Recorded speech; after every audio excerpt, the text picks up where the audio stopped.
Hey, welcome back! Today I'm going to be talking about the mythic cycle of the Atreus family, the House of Atreus.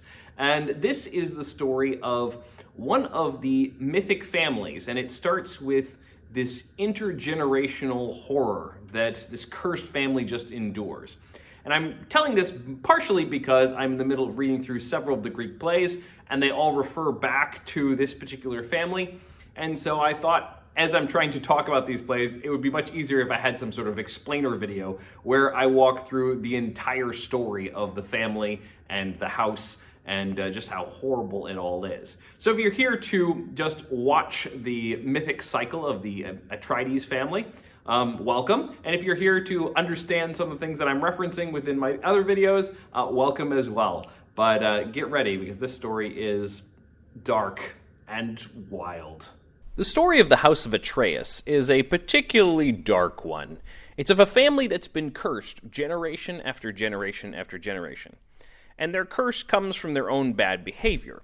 And each new generation perpetuates that bad behavior and just continues on being awful. So most of the characters in this story are pretty horrible. There's a few maybe shining lights in the midst, but not many. And it's a particularly dark and horrific tale.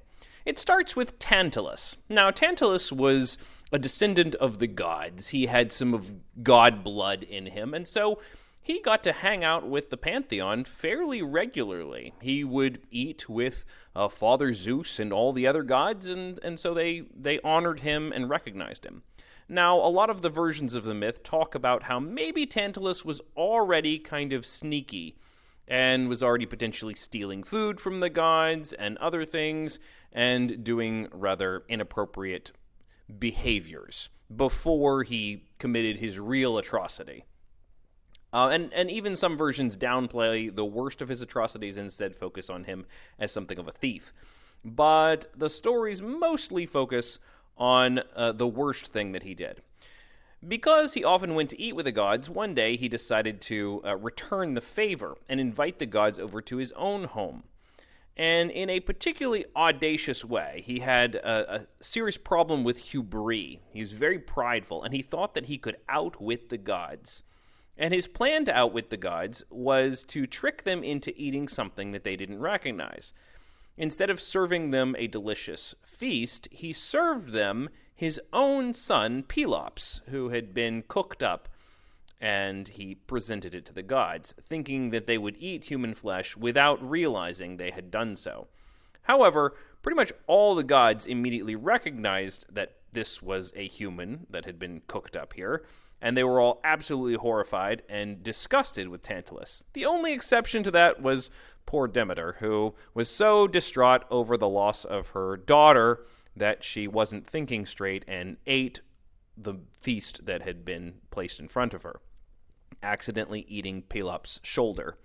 And Tantalus, I guess, thought this was a good joke, but the gods were not even amused in the slightest. And so they cursed him to spend forever in Tartarus, which is basically the Greek version of hell, where the worst people are punished. And there, he's standing in a pool of water beneath a tree full of rich fruits.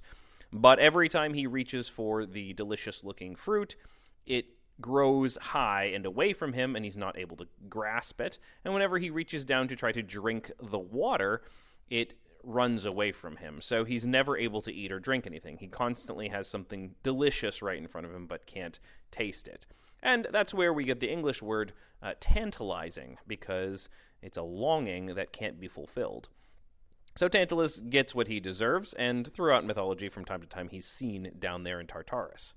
But we move on to his son Pelops, who, although he was eaten and is missing his shoulder, thanks to Demeter, he actually was restored by the gods. They were so disgusted by this act that they rebuilt him, basically, put him back together and revitalized him, and the only thing missing is his shoulder. And so the gods were able to replace his shoulder with a piece of ivory. So from then on, he had a prosthetic shoulder. Well, Pelops, for some reason or another, went into exile after his father's punishment, and that might be just him trying to escape from his past, or it might be part of the curse.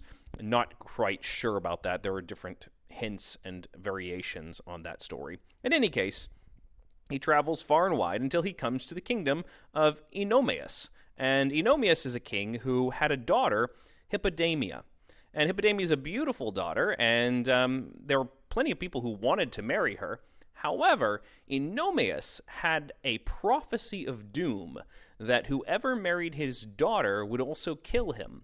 And so he decides every time someone comes up to attempt to marry his daughter, he puts them in this incredibly difficult challenge, the chariot race of death, where he races them, and his horses are so fast and so fleet, and he's such a good charioteer that he inevitably kills every single one of the people who attempts to marry Hippodamia. And so he has a whole row of their heads on pikes, basically, around his castle. Well, good old Pelops decides that he wants to marry Hippodamia, and so he asks for help from Poseidon. And Poseidon helps him out by giving him this golden chariot with golden horses that have wings. And so they're able to go incredibly fast. And Pelops is delighted by this gift.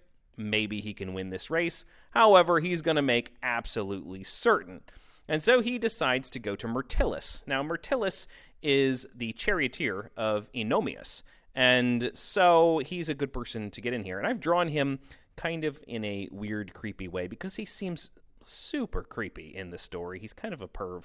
Now, he's probably a lot handsomer than I've drawn him.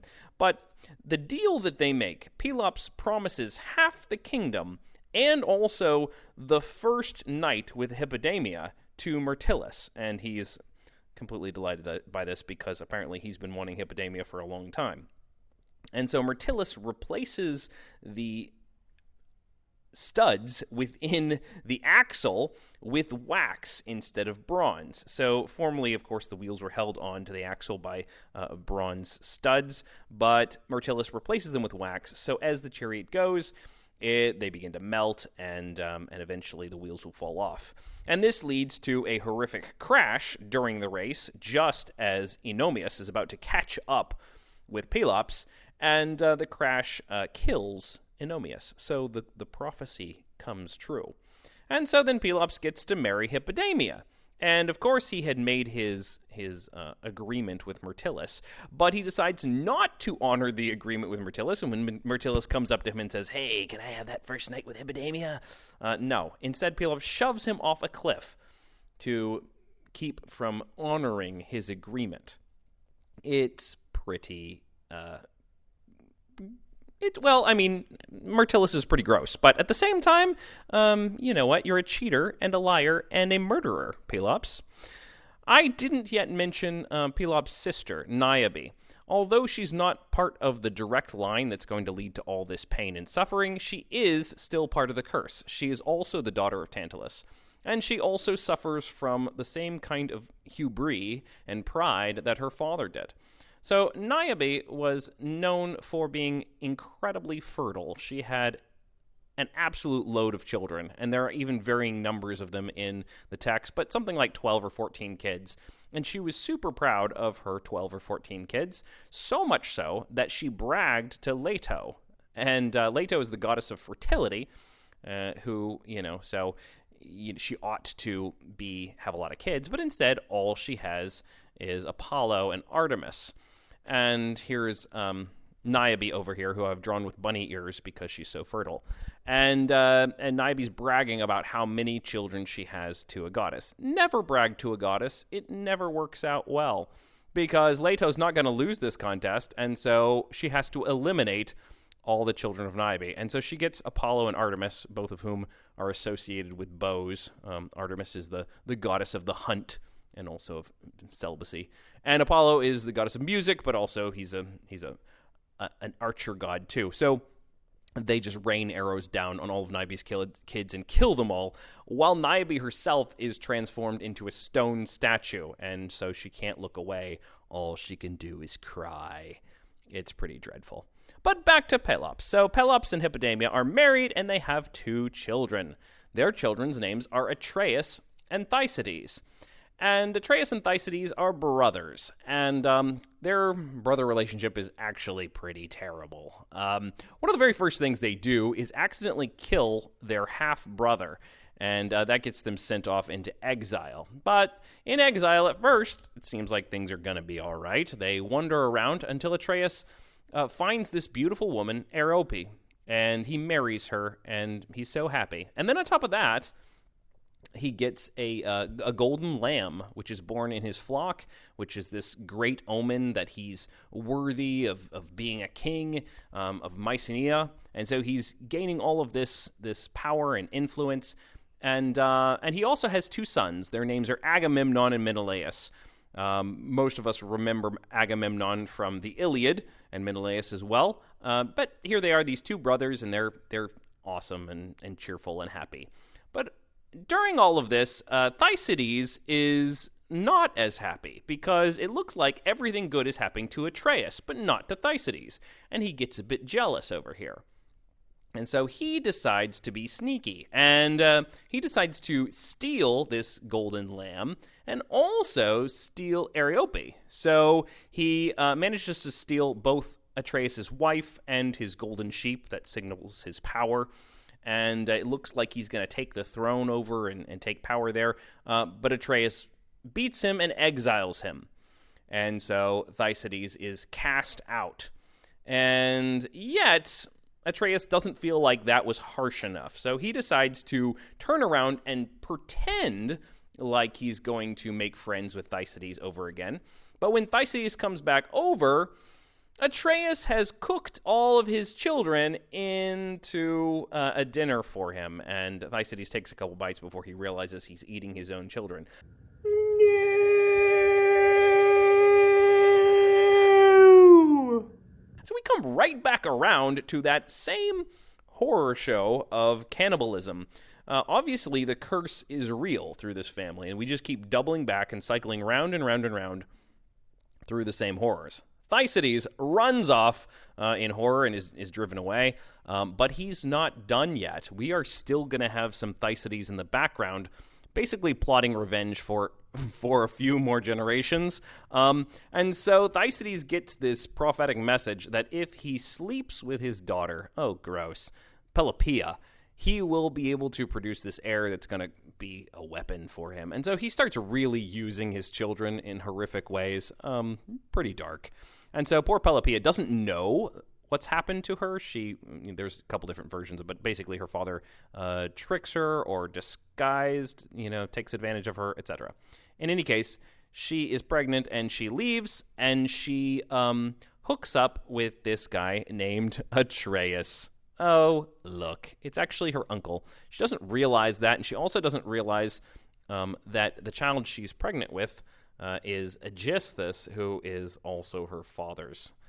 Anyway, dark. So, Atreus, now he thinks he's got a new rebound wife after his heartbreak over Arope, and he has this new kid that he raises as his own, but all in the background, Thyestes is basically grooming Aegisthus to be this weapon of vengeance to get back at Atreus. And so when the time comes, eventually Aegisthus murders his father. And right before he does that, actually, Pelopeia figures out that where Aegisthus came from and who the man was who used her so, and that it's actually her father. And so she kills herself as well. And so we have this just big murder fest. And it's horrific. And Thyestes is delighted with the revenge that he's gotten, and he takes over the kingdom briefly. However, Agamemnon and Menelaus drive off their uncle and Aegisthus, and they both run away. But we're not done with them. They're going to keep coming back and being a problem. For a while, Agamemnon and Menelaus are happy, and they've grown up, and they've become powerful warriors, and they are being very successful. They decide to marry these half-sisters, Clytemnestra and Helen. And the story of Menelaus' marriage to Helen should probably be saved for somewhere else. It's a little bit complicated. Helen is a demigod as well. She's the daughter of Zeus, and she's the most beautiful woman on earth, leading to much conflict later on. But Menelaus and Helen become rulers over Sparta, while Agamemnon and Clytemnestra are rulers over Mycenae. And Agamemnon and Clytemnestra have 3 children, who are all going to be important here shortly: Iphigenia, Electra, and Orestes. But everyone seems, all happy and stuff. Until Paris swoops in and kidnaps Helen. Maybe she goes with him willingly. It depends on the version you're talking about. Leading into the Trojan War. Now, the Trojan War is way too big to explain right now, so I'm just going to say that, it happens right here. Menelaus and Agamemnon rally a huge army with 1,000 ships to go get Helen back from Troy, or Ilium, and this war is going to take them 10 years to fight, so they'll be gone for a while. Before they go, though, they need a good wind to sail by. And so Agamemnon is there with all of his boats and all of his armies ready to go. And here I've drawn him holding up a windsock, but no wind. He can't get the boats to go, and he's very frustrated. He's supposed to go fight against Troy, but he can't get anywhere. And we figure out that this is because Artemis is angry at him. And so he has to appease her before the wind will blow again.